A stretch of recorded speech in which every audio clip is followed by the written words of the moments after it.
to Can We Conversate, a place where we discuss politics, pop culture, and pretty much anything that's on our mind. I'm Tamika. I'm Leah. Hope you guys enjoy the show. Bye.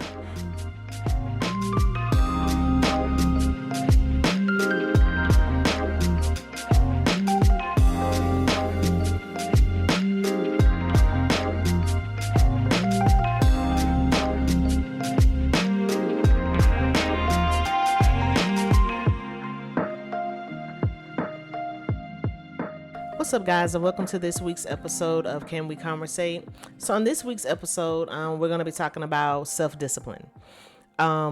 So as many of you know, and if you're a believer, this is our season of fasting. It's the first, month of the year, and most churches have their annual 21-day or 30-day fast. So this year, I'm doing it, me and my husband. And our family's doing it along with my brother-in-law in his church, Pastor E. Tremaine Solomon of the Spring Hill Baptist Church, Lineville, Alabama. Shout out to you. So we're doing the fast this year. And what I've discovered these first few weeks of the fast and of this new year is that I lack self-discipline. And it's evident in the fast, and it's evident, honestly, in this podcast. I'm struggling to find the focus that I need to get these jobs done. So I was like, you know what? This would be a cool opportunity to kind of talk about it. My philosophy, whatever's on my mind, let's find a way to talk about it. See if I can help somebody and get you guys' feedback and see how we can grow and be better and do better. So, I did a little research online, and I found this definition of self-discipline from Mind Tools, and it says that self-discipline is the ability to push yourself forward, stay motivated, and take action regardless of how you feel physically and emotionally. And it's really easy to say that, but it's really hard to do. I find myself, so let's talk about the fast. So we're doing this 21-day fast, and it consists of no deep fried foods, no sweets, and no sodas. Cool. That's easy to do. Compared to some fasts that I've done, this one is simple. Like, we have to do 15. He wants us to do like 15 minutes of exercise. Spend 10 minutes reading a Bible verse and studying the word and spending some meditation time, 2 hours away from social media, which is really helpful with how toxic social media is nowadays. So I'm like, hey, this is cool. I can handle this until the fast starts. Honestly, I've been able to handle the food portion of it. No deep fried food. It's been hard not eating French fries, and chips, which I didn't think it would be that difficult, but it's really been difficult. But, I've been getting through it. We've been getting through it. The soda thing is not an issue. We had, I've been saying that, we need to get away from sodas, and we did that for a while where we really weren't drinking sodas. And the no sweets, even though I don't eat a lot of sweets, I've been finding myself lately wanting something sweet, which is bizarre. But those things haven't been that hard for me. But what's been hard, honestly, and I'm kind of embarrassed to say, is the exercise and the time spending in prayer and reading my word. Reading the word is not an issue because, I can sit down. I find myself at work doing my break, I read my scripture, and I read a couple different versions of it. But finding time to just sit and be silent and be still and to meditate on what I've read and allow, God to speak to me through from, the word that I just read has really been difficult for me, and exercising has been difficult for me. So I was like, why is this an issue for me? Why am I having this lack of self-discipline? So, I read this article on Mind Tools and was kind of, a couple things stood out to me. How it talks about self-discipline is like a muscle, and that the more you work it, the more it becomes, the things that you're trying to achieve become natural to you. And it's like 5 steps that they stated that you should use, 5 steps to achieving self-discipline. And they are: choose a goal, find your motivation, identify obstacle, replace old habits, and monitor your progress.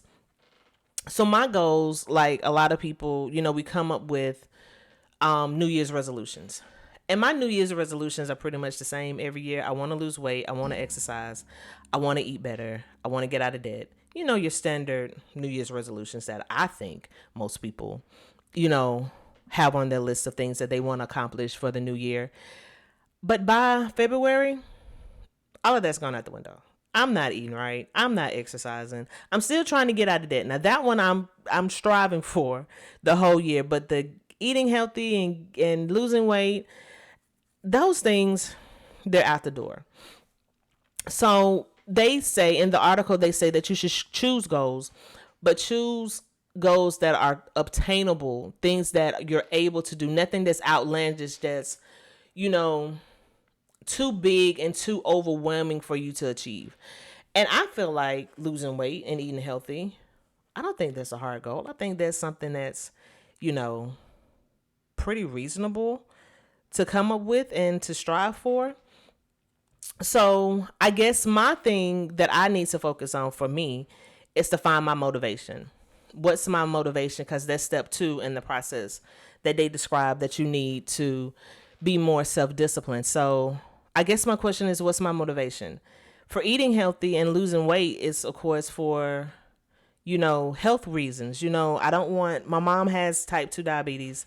Not type 2 diabetes. She has type 1 diabetes, which she's insulin dependent.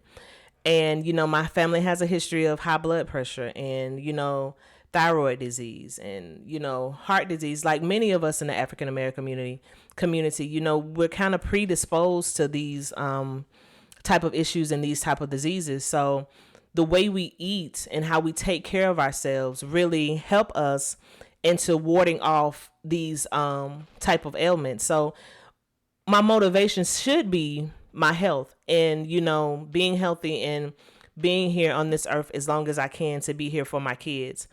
That should be my motivation. And I think it is, but I think at this stage, it's not strong enough. And it's hard for me to say that because saying it out loud makes me feel really crappy.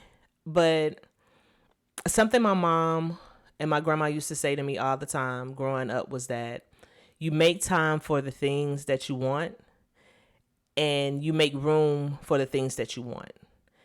And the fact that I'm not taking my health and putting it in a place of where I want it to be and being motivated by it, it's kind of sad. And in this moment, I feel pretty crappy because I make room for everything else.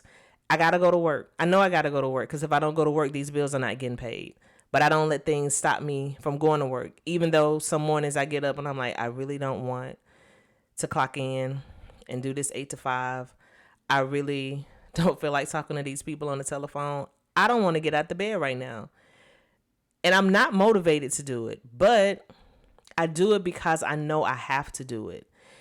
And maybe it shouldn't even be a thing of what motivates me. It should be more of a thing of I have to do it. I have to set these goals. And when I set these goals, I have to see them through. I have to eat healthy. I have to exercise. I have to spend more time in my word and time in prayer and not look at it as something that motivates me, of something that I have to do that is dire to my survival or dire to the survival and the needs of my family. Because if I'm not healthy and I'm not here, what are they going to do? How are things going to function? Just look at it the same way that I look at it. If I don't go to work, these bills don't get paid. So that's interesting. This has completely changed my whole thought for this podcast because this is me reacting to what I'm saying out loud in real time.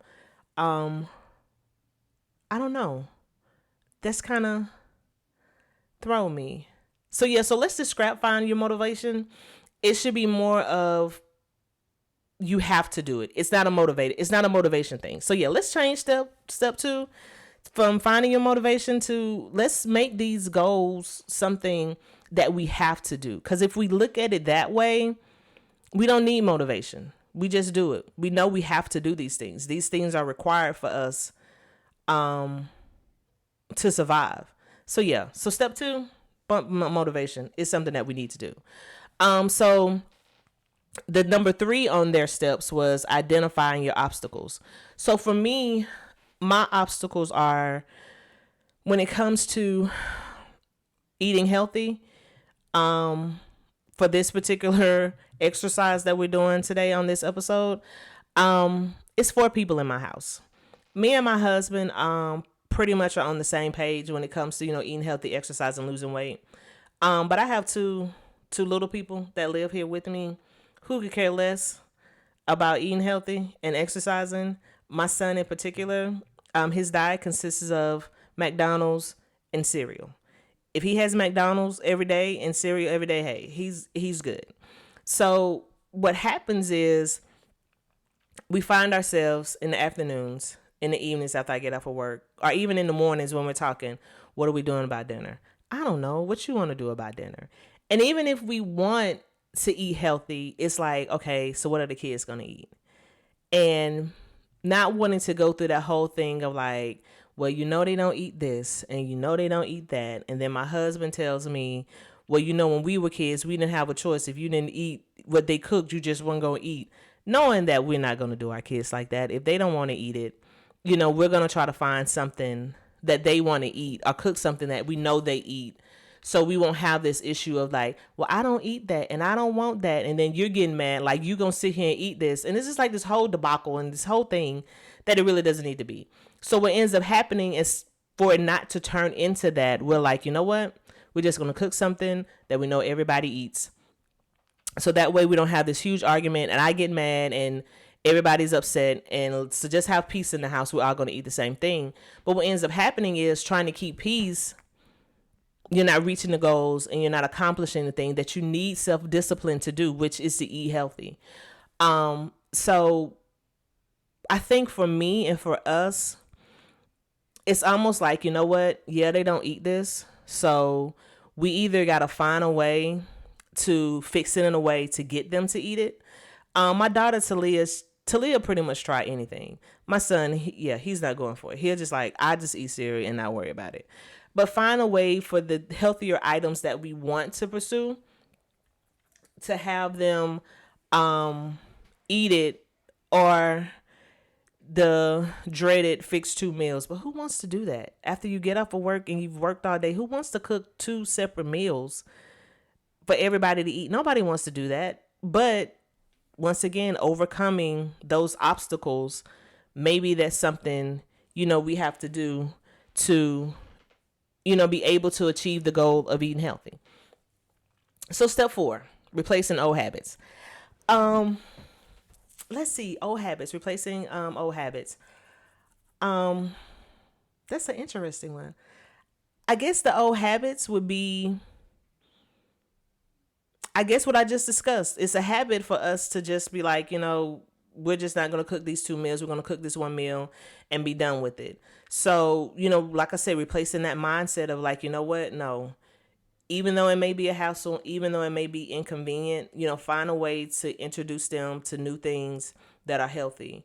And to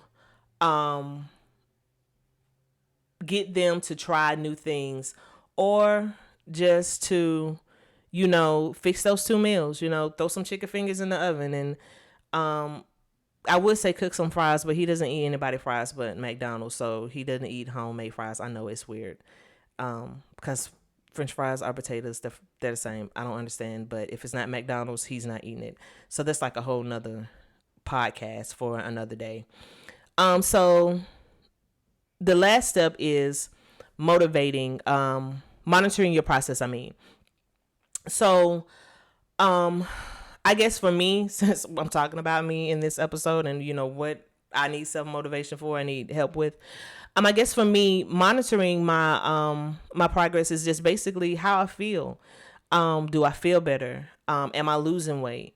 Am I reaching the goals that I want? Like I said, in eating better and losing weight and getting into shape. All those things are ways for me personally to monitor my progress. But for you, think about those things that you're struggling with, that you're trying to get motivated for, and that you're trying to build your self-confidence in. Make those small goals. I don't want to say find your motivation. Make it a priority or a thing that is required and needed of you. Because sometimes, well, I take that back. Do find your motivation, because some of us, motivation comes in different forms. For me, motivation is a need. I have to do it. And if I put a label on it that it has to be done, I'm more inclined to do it. Whereas it's just something, it really doesn't have to be done. For me, I have to put that label on, like, you have to do this, because that pushes me personally to do the things that are required of me to achieve those goals and accomplish those goals that I set out for myself. But for you, motivation may be enough. Whatever it is that motivates you, find that to help push you, to help you achieve that goal. And then identify some of the things that are keeping you from achieving it. What's standing in your way? What's your roadblock? What's stopping you from accomplishing the things that you set out to do? And once you identify those things, what do you need to do to get them out the way? Okay, so I know this is a problem. I know me wanting to lay down and go to sleep and watch TV is a problem for me from exercising. So what do I need to do to stop that? Don't turn the TV on. Go to the exercise bike. Put those 15, 30 minutes in, knock them out, and you got the rest of the evening to do what you got to do. The same thing that I tell my kids when they need to clean their room or they need to get something done. Go ahead and do it. Knock it out, and you got the rest of the evening and the rest of the day to do what it is that you want to do. So find those obstacles, identify them, figure out the steps that you need to do to get rid of them, and knock it out so you can go ahead and do, the rest of the stuff that you want to do, if it's exercising, whatever it may be. Find the obstacles, kick them out the way, and go ahead and do what you got to do to help you get to where you want to be. And then replace those old habits. What are those habits that you're doing that's stopping you from being able to achieve your goals? If you're trying to spend less money, shop less, on Amazon, what do you need to do to stop doing that? Maybe you need to remove the app from your phone or block it on your browser. Whatever you need to do to stop you from overspending or stop you from buying from Amazon for a month or two, whatever your goal is. If you're trying to stop online shopping, remove the app from your phone, wherever you have it, remove it out of your site so you're not tempted to go to that website to buy those shoes that you don't need. You got plenty of shoes in the closet. You don't need another pair of tennis shoes or whatever kind of shoe it is that you're obsessed with at this particular moment, or purse. You don't need the new purse. You got plenty Coaches, Doonies, Gucci, Louis Vuitton, whatever it is, whatever kind of purse you like.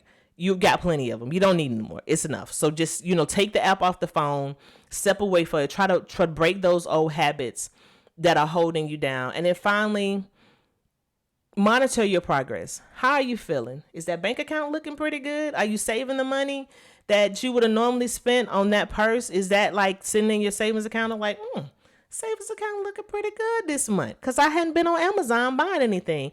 Or have you lost those 5 pounds that you wanted to lose for the month, and you step on that scale and the scale's like, you weigh this, and you're like, oh snap, I lost 5 pounds. I'm doing pretty good.